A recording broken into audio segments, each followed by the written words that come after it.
Why are we still sanding like amateurs?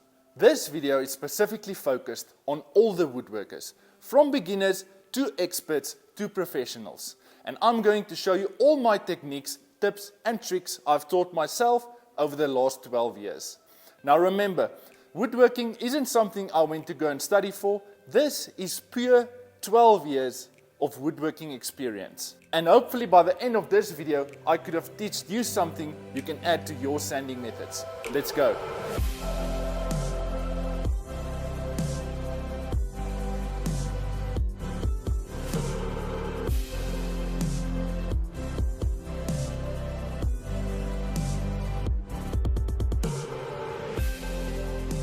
So over the last 12 years, as a DIYer, hobbyist, to someone that started a woodworking company, I started at the cheapest range of sanding machines, moving to the mid-range sanders and now moving to the top of the range sanders on the market. As a DIYer, I started off with a small square little orbital sander. This is your cheapest sander on the market, and I can strongly recommend this sander for your DIYer that's maybe sanding once or twice every 2 weeks. For us personally, this machine is not going to work for us, because if you have 6 to 8 hours to sand one table, this will be the sander to invest in. Moving to your mid-range sanders, something we've used the last 5 to 6 years is your little Makita and your bigger Matabu sanding machine. These machines are your mid-range sanders, and like I said, we've using these for the last 5 to 6 years, and the Makita needs to go for its first service now. So moving to your belt sander, we've got a Makita belt sander. This obviously got a different purpose to these sanders. The belt sander is more a aggressive type of sander. So you get your sandpaper up to 180 or 220 grit, I think. This is more aggressive, so when your table is coming out of the glue up, to sand all the joints flush, and when you get your wood from your supplier. So this machine is used for taking all the punishment, so your orbital sander is not doing all the work. Then moving to the top of the range sanders on the market, and realizing after 12 years of sanding of how much time I've wasted on sanding my wooden projects. We recently invested in a Festool Rotex machine, and I've been using this machine for the last 2 weeks. And we are busy with a review video on the Rotex, and I honestly do have to say the amount of time we've won using the Rotex machine is ridiculous. Put price tag one side, put time and quality ahead of price, then you get your Rotex machine. We are definitely going to invest in more Festool sanders in the near future, and I'll give you an update on that as well. So moving to your techniques, tips and tricks. So for these demonstrations, I am going to use the Festool Rotex machine, and I've got a nice thick piece of gyat wood here. And when it comes to sanding, everyone thinks it's an easy method of sanding your workpiece. But no, there's actually methods and techniques of getting your workpiece perfectly. Starting off with the 2 biggest mistakes I personally also made at the beginning of my woodworking journey is starting with the wrong grit sandpaper. Starting with 120 grit, then you apply a lot of pressure on the machine because your work surface is not getting sanded. Then it will look something like this. Or you will do this. Because your palms and your arms are getting tired, then you lean more, then you give more weight to the sander. These are wrong techniques.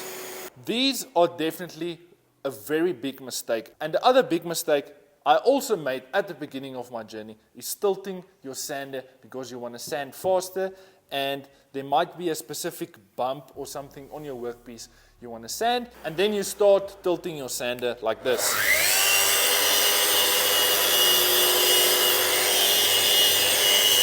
So I'm going to give you my techniques and methods I've learned over the last 12 years of how I sand my woodworking projects.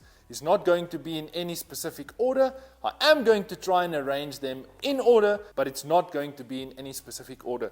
And the first thing I want to share with you is starting at the right sanding grit. This is a definitely must do when you start sanding all your workpieces. So to give you a good idea, we start sanding at 80 grit sandpaper, then we move to 120 grit sandpaper, then 180 grit sandpaper, depending on the project and oil we're going to apply to our work surface. We might finish with a 220 grit sandpaper. The epoxy tables is a whole different story. Then the sanding grits go up to 1,500 and it goes to polishing stages. So the second thing I want to share with you is applying the correct amount of pressure to your sander to sand your wooden projects. Now for me personally, the way I've done it before is applying a lot of pressure to my sander because I want to sand my work surface quickly and you don't want to spend the whole day on sanding. And the first mistake, as I've explained, is don't apply a lot of pressure to the machine. The machine is doing most of the work. I personally only apply a little bit of pressure. I can't even feel my muscle flex. The machine is doing most of the work. And the third thing I want to share with you is always keep your sander flat on your work surface. Don't ever tilt your sander. This is a massive must-do in sanding your wooden projects. The sander will do all the work. So the fourth thing I want to share with you is sanding directions. Say for instance, this is a table I'm building and I'm going to start to sand. In my mind, I work in blocks. So I will start with a vertical sanding direction. And then after I've finished my first block, I will start with a horizontal sanding direction. And after I've finished the horizontal sanding, I will just come with a quick swirl right over the horizontal and vertical surfaces. The fifth thing I want to share with you is what oil finish are you going to use on your wooden projects? That's going to determine where you need to stop with your sandpaper grit. For instance, we love to use Rubio monocoat in our shop. That means we will stop at 180 grit, sometimes 220 grit, depending on the wood we're going to use. Or if we're going to use Odie's oil, we will go up to 400 grit sandpaper, and that's where we will stop. At number 6 is always lift your sander when you're done sanding and then put your machine off afterwards. It needs to look something like this.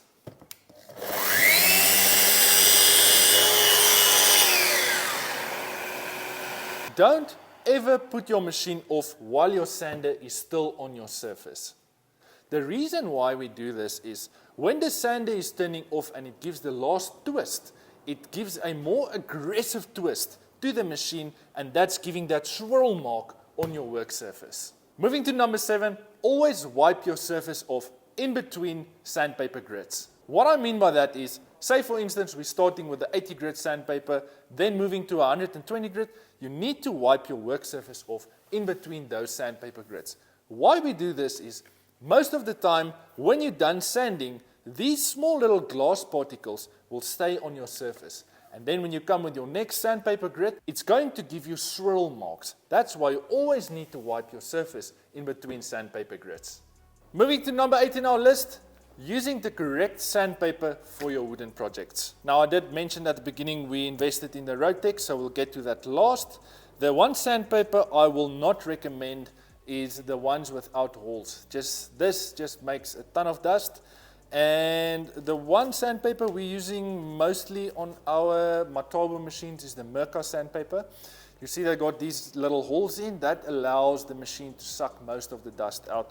We will obviously not be using these anymore because we invested in the Rotex.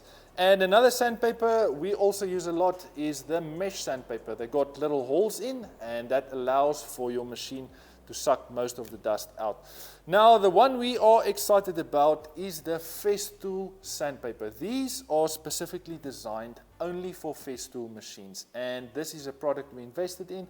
And the reason for that is, you see all these little holes, they got a reason for that. And the reason is most of these holes actually suck the dust out underneath your workpiece, but some of these holes are designed to actually push air out. And that allows for, I don't know what's the percentage, but 98% of your dust to actually get sucked by your machine. And it also prevents your sandpaper from clogging up all the wood dust that's sitting to your sandpaper.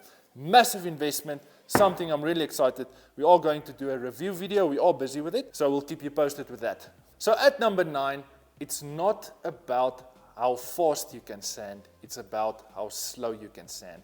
This is something I'm still teaching the guys in our shop. They think the faster you sand, the faster your workpiece is going to get finished. That's not true. The slower you go, the more your machine can twist, the more the machine can do most of the work. So something we've done also at the start of our woodworking journey is, getting the workpiece done. And it's not about how fast you can go. It's literally about spending a few seconds at one spot. Never hold your machine still, but moving as slow as you can so the machine can do most of the work. At number 10 is always clean your work surface with the air hose. What I mean by this is, say for instance you are done with your sanding process, you will see that your wood's got these fine little cracks in the grain. There's still sawdust in there, and the way we do it is we just use the air hose. We clean all the little dust particles in that little cracks and the grain, and then from there we move on to the oiling process. Before you're going to exit this video, I honestly hope my tips and tricks, methods and sanding techniques is going to help you in your woodworking journey. And if you are a beginner, intermediate, expert or professional woodworker and you learned something new today, leave me a comment down below. If there's something you can teach me and something I can add to my sanding methods, leave me a comment down below. And just move your thumb a little bit to the left and hit the like button. It's helping with the YouTube algorithm and it's going to help me to produce future content. Thanks guys, see you next week.